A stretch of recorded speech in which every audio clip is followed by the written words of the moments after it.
বৌমা, তুমি এরম করে শাড়ি পরছো কেন বলো তো? তোমাকে কতবার আমি শিখিয়ে দিয়েছি যে আমাদের মতন করে শাড়ি পরো, তোমাদের ওখানকার মতন করে শাড়ি পরলে হবে না। তোমাকে বারবার বলছি, তাও তুমি ওরম ভাবে শাড়ি পরা শিখছোই না। তুমি যদি নাই পরতে পারবা শাড়ি, তাহলে তুমি নাইটি টাইটি পরো। মা, ছোটবেলা থেকে তো এইভাবে শাড়ি পরার অভ্যাস, তাই একটু অসুবিধা হচ্ছে মা।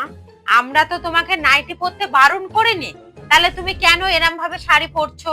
ঠিক আছে মা, আমি আপনাদের মতন করেই শাড়ি পরা শিখে নেব। এ কি বৌমা, তুমি মাটিতে বসে কেন জামা কাপড় ভাঁজ করছো? তোমাকে না আমি বারণ করেছি, তুমি খাটের ওপরে যাও, না হলে চেয়ারে বসো, দিয়ে জামা কাপড় ভাঁজ করো। মা, আমাদের বাড়িতে তো আর চেয়ার টেবিল ছিল না, সবকিছু নিচে বসেই করতাম, তাই সেই অভ্যাসটা না আর পাল্টাতে পারছি না। তুমি ছোটবেলায় বাপের বাড়িতে কি অভ্যাস করেছো সেটা তো করলে হবে না। আমি তো তোমাকে শিখিয়ে দিচ্ছি, আমাদের মতন এরম করে শিখতে হবে তো, আমাদের মতন এরম করে করতে হবে তো। অনেক দিনই তো হলো তুমি আমাদের বাড়িতে এসেছো, তাও তুমি কোনো কিছু শিখতে পারছো না। ঠিক আছে মা, আমি আর নিচে বসে কোনোদিন করব না, এবার থেকে আমি খাটে বসেই করব। ঠিক আছে, হাতের ওই জামা কাপড়গুলো তাড়াতাড়ি ভাঁজ করে রান্নাঘরে এসো, তাড়াতাড়ি রান্না করতে হবে।